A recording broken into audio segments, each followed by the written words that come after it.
네, 우리 성도 여러분들 오랜만에 뵙습니다. 휴가 한 주 잘 보내고 돌아왔습니다. 이제 여름이 뭐 거의 지나가는 것 같습니다. 그죠? 처서인가요? 그 절기 중에 좀 시원해지는 절기 봤나요? 처서가 얼마 전에 지난 것 같은데, 이제 시원해질 일만 남았는데 아직 잘 모르겠지만 시원해질 것 같습니다. 이 여름을 참 견디시느라 고생 많으셨습니다. 여러분, 계절이 지나갈 걸 믿으시죠? 매년 계절이 점점점 더워진다고 하지만 어쨌건 이제 몇 달 지나면 겨울이 올 거라는 거 혹시 못 믿겠다 하시는 분 계신가요? 옵니다. 반드시 옵니다. 절기도 신기하게 정확하게 어느 정도 들어맞습니다. 그렇게 계절이 변하는 걸 제가 볼 때마다 예수님이 오신다고 하는 것도 분명히 오신다는 사실을 이 계절이 바뀌면서 보게 됩니다. 우리나라는 그런 면에서 참 복받은 나라예요. 계절이 바뀌는 걸 보면서 예수님이 오심을 떠올릴 수 있잖아요. 그렇죠? 우리 그 주님 오심이 점점 다가오는 것을 우리 마음속에 새기고 이 안식일도 우리 준비된 마음으로 맞이하셨으면 좋겠습니다. 자, 오늘 함께 이 창세기의 교훈을 또 좀 나눌 텐데요. 오늘은 창세기 16장을 좀 보려고 합니다. 창세기 16장 2절에 먼저 이런 말씀을 주고 계세요. 사레가 아브라함에게 이르되 여호와께서 내 출산을 허락하지 아니하셨으니 원하건대 내 여종에게 들어가라. 내가 혹 그로 말미암아 자녀를 얻을까 하노라 하매 아브라함이 사레의 말을 들으니라 라고 하는 것입니다.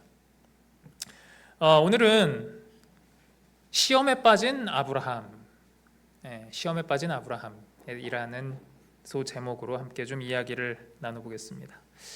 아브라함이 믿음의 조상이라고 하는 별명을 가지고 있지만 사실은 그 인생의 시험이 없었던 것이 아니고 또 그 시험을 다 이겨냈던 것도 아닌 것 같습니다.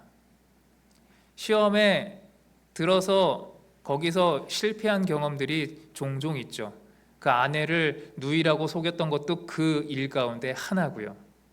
오늘도 그런 아브라함의 시험에 대해서 좀 이야기를 나누려고 합니다. 제가 오늘 이 말씀을 준비하면서 먼저 여러분한테 요즘 말도 아니죠. 사실 꽤 오래된 옛날 말인데 신조어, 흑역사라고 하는 말에 대해서 좀 알려드리려고 합니다. 여러분, 흑역사라는 말 들어보셨어요? 찔리는 역사. 우리 어르신들, 장로님들 흑역사라는 말 들어보셨나요? 그게 뭔가 하시는 지금 표정이시네요. 보니까 다 잘 모르시겠다는. 흑역사라는 말은요, 이 초등학생들이나 제 세대나 사실 거의 평범하게 쓰는 말이나 마찬가지입니다. 뭐냐면 없었던 일로 해버리고 싶은 혹은 없던 일로 된 과거의 일을 가리키는 신조어. 쉽게 말해서 내가 과거에 너무 부끄러운 경험, 창피했던 경험, 그런 내 과거의 역사를 흑역사라고 해요. 제가 오늘 이 말씀을 준비하면서 오늘 흑역사에 대한 얘기를 좀 하려고 한다 그랬더니 저희 집 애들이 괜히 지네들이 신나가지고 흑역사라는 건 이런 거야. 옛날에 창피했던 모습들, 이런 것들을 흑역사라고 했더니 지들이 자신들의 흑역사 사진을 보내주겠다고 막 왜 저렇게 신나가지고 그러는지, 그러면서 몇 번을 물어봐요. 아빠 흑역사 설교 오늘 하는 거야? 이러면서. 원래는 사실 저희 첫째만 흑역사에 대한 얘기를 좀 하려고 했는데 그래서 좀 보여드리겠습니다. 얘가 누구냐면요, 얘가 누굴까요? 지금 제가 누구지? 누구랑 닮았는데 하실 것 같은데 얘가 하민이에요. 우리 하민이가 몇 년 전에 머리를 이렇게 좀 기른 적이 있었습니다. 설교 시간 너무 웃으면 안 돼요. 농담입니다. 하민이가 머리를 왜 저렇게 예쁘죠? 그래서 교회 가가지고 첫째가 딸이냐는 얘기 많이 들었었어요. 왜 저렇게 머리를 길렀었냐면요, 오해하시면 안 됩니다. 저희 하민이가 어느 미용실에 갔다가 그 소아암 걸린 아이들한테 머리를 기부한다고 하는 얘기를 듣고 자기가 해보고 싶다. 그 머리를 기부하는 일을 해보고 싶다. 근데 저희는 말렸거든요. 이게 1년 길러서 될 게 아니에요. 한 2, 3년 길러야 된다 그러더라고요. 20 몇 센치가 나와야 된대요. 목 뒤로. 그거를 하겠다고 해서 꽤 오래 1년 넘게 길렀었어요. 예, 그래서 저렇게 머리를 6학년 때까지 제가 기억하기로는 머리를 저렇게 기르고 다녔었습니다. 어때요? 예쁘죠? 예, 얼굴도 예쁘지만 마음도 예쁘죠, 그죠? 예, 근데 이제 좀 저희가 이제 좀 특별한 생각이 있어가지고 중간에 이제 멈추고 커트를 하긴 했지만 어쨌든 예, 벌써 지금 얼굴 빨개지고 흑역사죠. 예. 예, 그때로 다시 돌아간다면 다시 할지 안 할지 전 모르겠습니다. 물어보진 않았기 때문에. 예, 어쨌든 이런 걸 흑역사라고요. 이제 제 이런 걸 보여주려 했더니 저희 딸내미가 지가 자기 사진을 또 저렇게 예, 우리 하람이가 어렸을 때 자신이 생각하는 흑역사. 예, 귀엽기만 한데 그죠? 예, 그러니까 쟤는 그냥 창피한 걸로만 알고 있어요. 흑역사라고 하면 창피한 거. 우리 하준이도 또 보냈습니다. 하준이 보내려 했더니 이렇게 보냈어요. 예. 제가 보기에는 지금이나 저 사진 속이나 별 다를 게 없습니다. 그죠? 어떻게 보면 지금이 흑역사예요. 쟤는 창피한지도 모르고 살고 있어요. 예. 예, 어쨌건 간에 과거에 창피했었던 그런 것들. 예. 저희 아이들 것만 오픈하면 좀 그렇잖아요. 그래서 저희 사람한테는 얘기 안 했는데 저희 집사람의 제 생각에 나름의 흑역사. 예. 하두리 하면은 이게 한 고등학교, 대학교 때쯤일 거예요, 그죠? 하두리 기억하십니까? 우리 3, 40대? 예. 옛날에 이 영상으로 이렇게 채팅하고 하던 하두리, 그 사진 찍고 했던 저희 집사람의 모습인데 저 만나기 전 훨씬 전에 아마 멋도 부리고, 그러니까 요런 걸 흑역사라고 하는 거예요. 아, 내가 그때 왜 그랬을까? 왜 이 왕 귀걸이를 하고 내가 사진을 찍었을까? 이제 저희 사람 것만 오픈하면 안 되니까 제 걸 찾아봤는데 사실 저는 그렇게 뭐가 없어요. 예. 사실 제가 머리를 좀 많이 기른 적이 저도 있었거든요. 근데 그 사진이 없더라고요. 제 본가에 저기 사진을 다 사진첩을 갖다 놔가지고 제 컴퓨터에 남아있는 사진이 대학교 1학년 요때쯤 아마 찍은 사진 같습니다. 저도 저런 적이 있지만 좀 그렇게 부끄럽진 않습니다. 근데 철이 없을 때는 분명히 있었어요. 예, 머리에 신경 쓰고 뭐 이럴 때가 있었습니다. 여러분들도 가지고 계신 흑역사가 하나 정도 있으시죠? 내가 그때 왜 그랬을까? 꼭 외모적인 것뿐만이 아니라 내가 그때 왜 그런 말을 했을까? 내가 왜 그때 그런 행동을 했을까? 내가 왜 그때 그런 결정을 했을까? 여러분, 이 창세기 16장은요 이 아브라함에게 있어서 흑역사라고 볼 수 있습니다. 아브라함에게 지우고 싶은 과거의 경험이 뭐냐고 물어봤을 때 어쩌면 이 기록이 아닐까 싶은 거죠. 여러분, 10년이면 뭐가 변한다고 그럽니까? 10년이면 강산이 변한다. 그런가요? 예, 근데 요새는 10년도 아닌 것 같습니다. 예, 뭐 몇 년이면 도시가 변해버려요. 그죠? 어쨌든 10년 되게 상징적인 시간이죠. 굉장히 긴 시간을 의미합니다. 여러분, 아브라함이요 하나님으로부터 자손에 관한 약속을 받았어요. 그렇게 하란에서 떠났어요. 갈대아 우르에서 떠났어요. 그런데 하나님으로부터 자손이 있을 것이라고 하는 약속을 받은 것이 10년이라는 시간이 지났습니다. 하나님이 너에게 그런 일들을 해주실 거야 라고 하시고 10년이 지나버렸다고요. 3절의 말씀이 바로 그 말씀이에요. 아브라함의 아내 사레가 그 여종 애굽 사람 하갈을 데려다가 그 남편 아브라함에게 첩으로 준 때는 아브라함이 가나안 땅에 거주한 지 10년 후였다. 그러니까 여러분, 우리가 이 절을 생각해 볼 때 아브라함 기다리지도 못하고 그 참 너무 성급하게 한 거 아니야? 라고 쉽게 생각하지만 혹시 모르겠습니다. 여러분, 지금 10년째 같은 기도를 혹시 하고 계시는 분 계세요?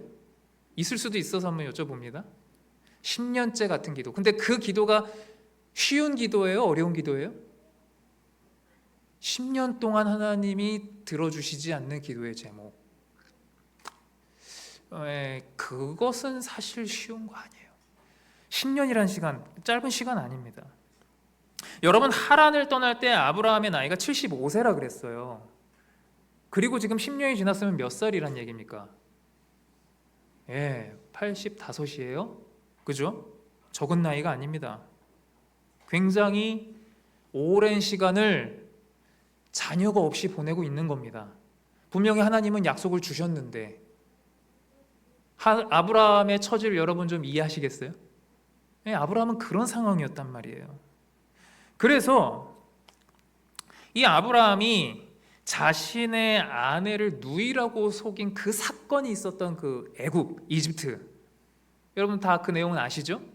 누이라고 속였다가 하나님께서 개입하셔가지고 막으시고 네가 왜 속였냐 이러고 파라오가 보내죠. 근데 보내면서 그냥 보냈습니까? 빈손으로 보내지 않았어요. 재물을 주고 종을 주고 해서 보냈다 그랬습니다. 아마 그렇게 받았던, 여기 보면 그 여종 애굽 사람이라 그랬어요. 이 애굽 사람 여종 어디서 받았겠습니까? 바로 그때 받았을 거예요. 그 사건을 통해서 받은 여인 하갈, 좀 깨림칙하죠. 어쨌거나 그 여종 애굽 사람 하갈을 통해서 이제 아이를 갖겠다고 하는 겁니다. 이게 연결이 돼요, 이렇게. 근데 우리가 심정적인 동의는 되죠. 그 이유가 뭐예요? 10년을 내가 기도하고 기다리고 있는데 하나님이 들어주셔요? 안 들어주셔요? 안 들어주신단 말이에요. 이거 내가 뭔가 움직여야 되는 거 아닌가? 그냥 이렇게 기도만 하고 있으면 되는 일인가? 그 생각이 들까요? 안 들까요? 여러분들도 그런 생각 들 때 있잖아요. 내가 이거 가만히 있어서 응답이 안 되는 거 아닌가? 내가 뭘 해야 되는 것 같은데? 여러분, 근데 이것은요 믿음이 아니에요. 적어도 아브라함에게 있어서는 지금 이 상황에서 이것은 믿음의 생각이 아니었어요. 이것은 이 조급함의 생각이었어요. 조급함으로 인해 지금 하나님을 원망하고 있는 거예요. 아무리 그래도 여러분 방법이 좀 그렇지 않습니까? 첩을 줘서, 첩을 통해서 아이를 낳게 한다니. 지금 우리가 살고 있는 이 문화에서는요, 이 첩을 통해서 아이를 갖는다? 굉장히 좀 그렇죠, 방법이. 그런데 그 당시의 법은 그렇지가 않았어요. 비슷한 시대에 있었던 함무라비 법전, 아마 교과서를 통해서 많이 보셨을 텐데 거기에 보면은 그 당시의 일반적인 국가의 법이, 이런 법이 있다고 나와 있어요. 아내가 아들을 낳지 못하면 이혼하거나 다른 부인을 구해주거나 아내 스스로 여종을 주거나 해야 한다 라고 굉장히 유명한 법전에 나와 있어요. 자, 법적으로 문제가 있다 없다? 이 법적으로는 전혀 문제가 없는 거예요. 그러므로 이것은 위법은 아니라는 겁니다. 사회적인 부분으로 봤을 때 이건 죄가 아니더라는 거예요. 어떻게 보면 덜 떳떳한 방법이 아니라는 거예요. 하지만 지극히 인간적인 방법인 것은 분명했다는 것입니다. 이것은 믿음의 부족을 나타냈던 거예요. 어쨌거나 그렇게 임신이 됐습니다. 그런데 문제는 뭐예요? 임신한 뒤에 그 애굽 여종 하갈의 태도의 변화가 있었던 거죠. 아브라함이 하갈과 동침하였더니 하갈이 임신함에, 그가 자기의 임신함을 알고 그의 여주인을 멸시한지라 라고 말합니다. 우리나라도 그런 문화가 있었지만, 우리나라도 그런 문화가 있었어요, 분명히. 이 당시의 문화에서 여자가 아이를 갖지 못한다, 여성이 불임이다, 이것은 굉장한 수치였어요. 수치. 반대로 여러분, 많이 애를 낳는다는 것, 다산한다는 것은요, 신의 은총을 받았다라고 하는 의미였어요. 요즘은 그런 미신적인 게 없지만 이 시대는 적어도 그랬어요. 불임은 수치예요. 굉장히 죄스러운 일이에요. 아이를 많이 낳는 것은 이 신의 은총이에요. 그런데 여러분, 지금 중요한 것은 그런 일 때문에 자기가 멸시를 받는, 어떻게 보면 자기 자격지심도 있었을지 모르겠지만 어쨌든 분명히 그 태도가, 하갈의 태도가 변한 건 사실이었어요. 그런데 그런 일이 엄밀히 따지자면 누구로부터 시작이 됐습니까? 그 여종을 준 사람이 누구예요? 예, 정작 이 여종을 준 사람은 그 사례가 준 거예요. 그 사례가 자초한 일이란 말이죠. 그런데 저는 이 5절의 말씀이 참 화가 났어요. 사례가 아브라함에게 이르되 내가 받는 모욕은 당신이 받아야 옳도다. 이거 지금 뭐 하는 거죠? 바가지 긁고 있는 겁니다. 쉽게 말해서 바가지 긁고 있는 거예요. 내가 지금 받고 있는 모욕 당신이 받아야 돼. 내가 나의 여종을 당신의 품에 두었거늘 그가 자기의 임신함을 알고 나를 멸시하고 있다. 당신과 나 사이에 여호와께서 판단하시기를 원하노라. 먼저 첩을 데려오기로 제안한 것은 분명히 사라였는데 이제 와서 그 남편을 괴롭히고 그 책임을 전가하고 있는 거죠. 근데 뭔가 이 상황에서 이제 할 말이 없었던 것 같은 이 아브라함은 이렇게 대답합니다. 아브라함이 사레에게 이르되 당신의 여종은 당신의 수중에 있으니 당신의 눈에 좋을 대로 그에게 행하라. 예. 자, 그렇게 했더니 사레가 하갈을 학대했습니다. 하갈이 그 학대당한 곳으로 사레 앞에서 도망을 갔다 그래요. 사레가 그 애굽에 가가지고 그 바로의 눈에도 띄고 굉장히 미모가 출중했던 것 같아요, 그죠? 그런데 미모가 출중한 거에 비해서 아마 그 성격은 좀 기가 굉장히 센 사모님이었던 것 같습니다. 예, 이 어떻게 괴롭혔는지 모르지만 학대를 했다. 예, 그 여종을 학대를 했다. 견디지 못하게요. 자, 그렇게 해서 이 학대를 당한 하갈이 도망을 갑니다. 도망을 가는 가운데에서 여호와의 사자를 만나죠. 여호와의 사자가 광야의 샘물 곁 곧 술길 샘 곁에서 그를 만나. 여러분이 여호와의 사자는 누구일까요? 여러분 보통 구약에서 여호와의 사자라고 하면 이 땅에 아기 예수님으로 오신 성육신 하시기 이전의 예수 그리스도를 보통 표현합니다. 여호와의 사자하면 단순히 천사가 아니죠. 그래서 여러분 13절에서는 하갈은 이 여호와의 사자를 하나님이라고 불러요. 그냥 천사가 아닌 것입니다. 8절에 넘어서 보시면 이르되 사레의 여종 하갈아 네가 어디서 왔으며 어디로 가느냐. 그가 이르되 나는 내 여주인 사레를 피하여 도망하나이다. 여러분 처음 부르는 호칭이 여기 빨간 글씨로 뭐라고 불렀어요? 하갈을 이 여호와의 사자가 부를 때 뭐라고 불렀어요? 사레의 여종 하갈아. 굳이 그 앞에 이것을 붙인 이유가 분명히 있었을 거예요. 뭘까요? 이것은 지금 도망 나온 하갈의 신분을 한 번 더 각인시켜 주는 거예요. 너는 사레의 여종이야. 또 지금 어디로 가느냐? 여러분 이 질문은요 아담에게 던졌던 질문하고 굉장히 유사합니다. 아담에게 하나님께서 던진 질문, 네가 어디 있느냐? 네가 어디 있느냐? 지금 네가 어디를 향해 가느냐? 너는 사레의 여종이야. 지금 어딜 가니? 이런 의미죠. 네가 지금 아브라함의 여종으로서 있어야 할 곳에 있지 않고 어디를 향해 가느냐라는 질문이라는 것입니다. 다시 돌아가도록 권고하는 것이죠. 그런데 그냥 가도록 하는 것이 아니라 하나님께서는 여기에 축복의 말씀을 얹어주십니다. 여호와의 사자가 또 그에게 이르되 네가 임신하였은즉 아들을 낳으리니 그 이름을 이스마엘이라 하라. 이는 여호와께서 내 고통을 들으셨음이니라. 여러분 인간적인 실수로 어쩌면 인간적인 생각으로 낳은 아이였어요. 그리고 사람들한테 어쩌면 환영받지 못할 아이였어요. 주인에게 학대를 받아서 도망가고 있는 여인이었고 그 아이였어요. 아직 나오지도 않았지만. 그런데 하나님께서는 그 여인도 외면하지 않으시더라는 거예요. 그냥 외면하지 않으시고 그 아이가 나올 것에 대한 예언을 주시면서 동시에 뭐까지 주셨어요? 이름까지 주셨어요. 하나님께서. 여러분 성경에서 이름을 지어주시는 경우 여러 번 있긴 있었습니다. 대략 보면 이렇게 이름을 하나님이 주시죠. 창세기 17장에서는 이제 곧 있을 다음 장에 있을 이야기인데 사라가 아들을 낳을 것이라고 하시면서 이삭이라는 이름을 주셨습니다. 그리고 마찬가지로 솔로몬이라고 하는 이름도 하나님께서 주셨네요. 그리고 또 우리가 뭐 다 아시는 것처럼 마태복음에서는 예수 그리스도의 이름도 하나님께서 미리 주신 거예요. 누가복음에서는 요한의 이름을 하나님께서 주셨다 그랬어요.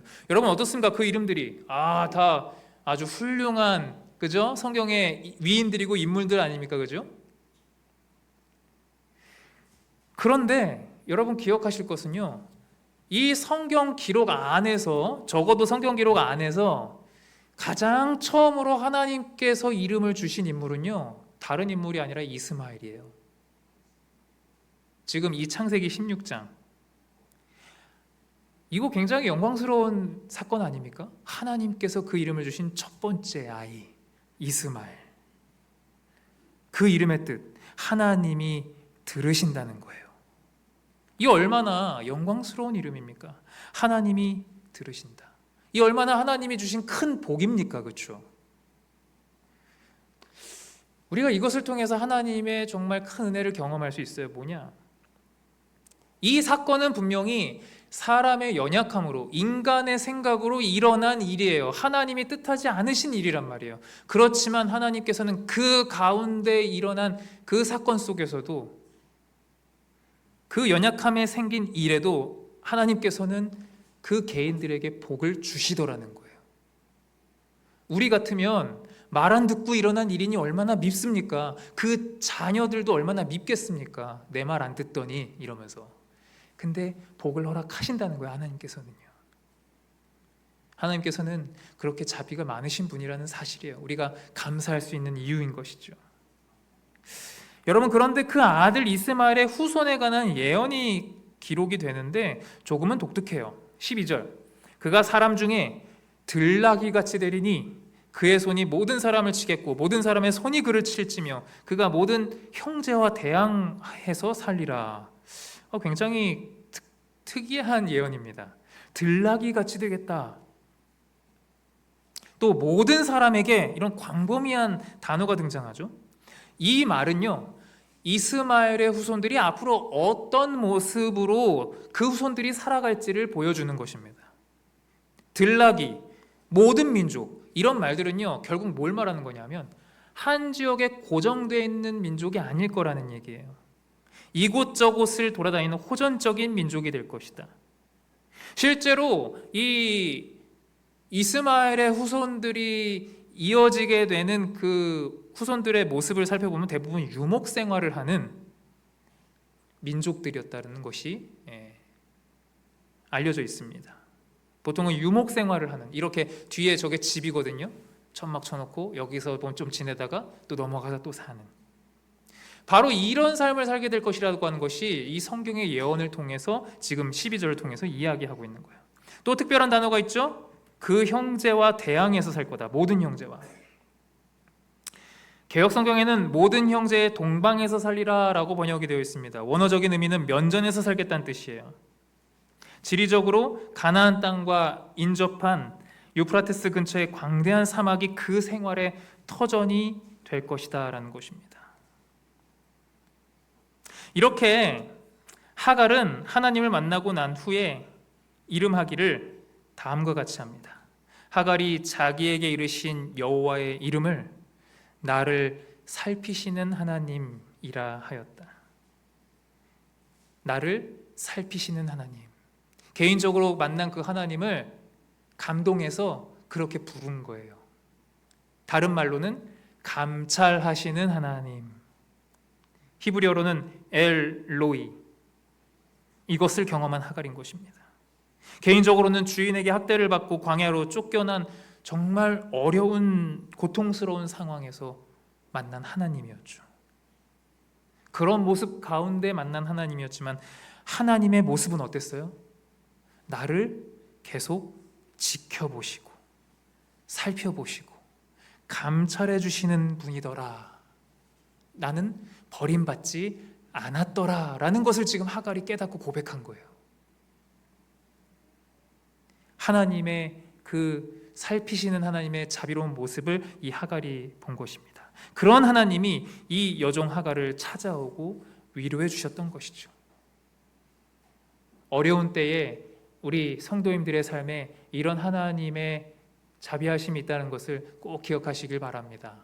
항상 여러분들을 살피고 계십니다. 항상 여러분들을 감찰하고 계십니다. 15절은 하갈이 아들을 낳은 것으로 이어집니다. 하갈이 아브라함의 아들을 낳음에 아브라함이 하갈이 낳은 그 아들을 이름하여 이스마엘이라 했다. 여기에는 하갈이 돌아갔다는 기록은 없습니다. 생략이 되어 있는 거예요. 돌아간 것이면은 분명합니다. 아마 살피시는 하나님, 감찰하시는 하나님, 그 하나님을 만나니 하갈이 마음에 아마 깨달음을 얻고 위로함을 얻고 다시 집으로 돌아간 것 같아요. 그리고 아브라함의 아들을 이렇게 낳은 거예요. 여러분, 아브라함이 이스마엘이라고 이름을 지었다, 이 말은 뭐겠습니까? 분명히 하나님께서 하갈에게 주셨던 그 이야기를 다 들은 거죠. 여호와의 사자를 만났던, 광야에서 이 하갈이 여호와의 사자를 만났던 이 사건, 이것을 다 아브라함에게 이야기했고 아브라함은 그것이 축복이구나 라고 인정했던 거예요. 그 말을 들은 아브라함은 하나님께 어떤 마음을 가지게 됐을까? 이스마엘은 분명 하나님의 축복을 받았습니다. 그 이름도 받았습니다. 하지만 어디까지나 이스마엘의 출생은 여러분, 인간 아브라함과 이 사라의 생각이었어요. 아까도 말씀드렸지만 그 마음이 10년이라는 시간을 견디지 못하고 그 하나님의 약속을 기다리지 못해서 일을 저지른 거죠. 그래서 나온 아이였어요. 여러분, 하갈과 이스마엘은요, 이 창세기 이후에 한참 뒤에 신약 성경에서 다시 한번 그 이름이 언급됩니다. 바로 이 바울을 통해서, 여러분 다 아시는 것처럼 갈라디아서를 통해서 그 이름이 한 번 더 나옵니다. 내게 말하라, 율법 아래 있고자 하는 자들아, 율법을 듣지 못하였느냐? 기록된 바 아브라함에게 두 아들이 있으니 하나는 여종에게서, 하갈이죠, 하나는 자유 있는 여자에게서, 사라져 낳다 하였으며, 여종 하갈에게서는 육체를 따라 낳고 자유 있는 여자 사라에게서는 약속으로 말미암았느니라. 이것은 비유니 이 여자들은 두 언약이라. 하나는 신의 산으로부터 종을 낳은 자니 곧 하갈이라.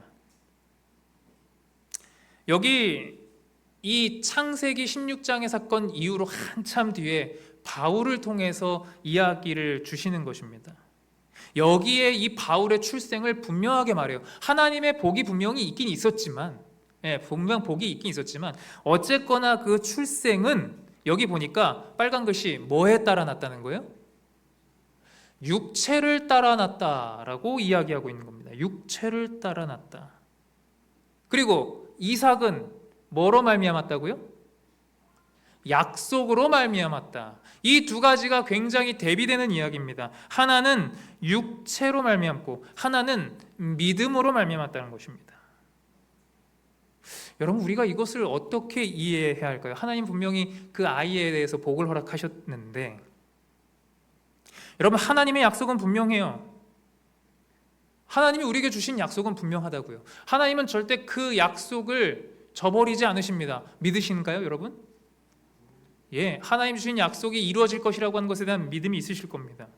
그런데 그 약속이 분명한데도 불구하고 그것을 인간적인 노력을 통해서 얻으려고 했던 결과가 바로 이스마엘이었습니다.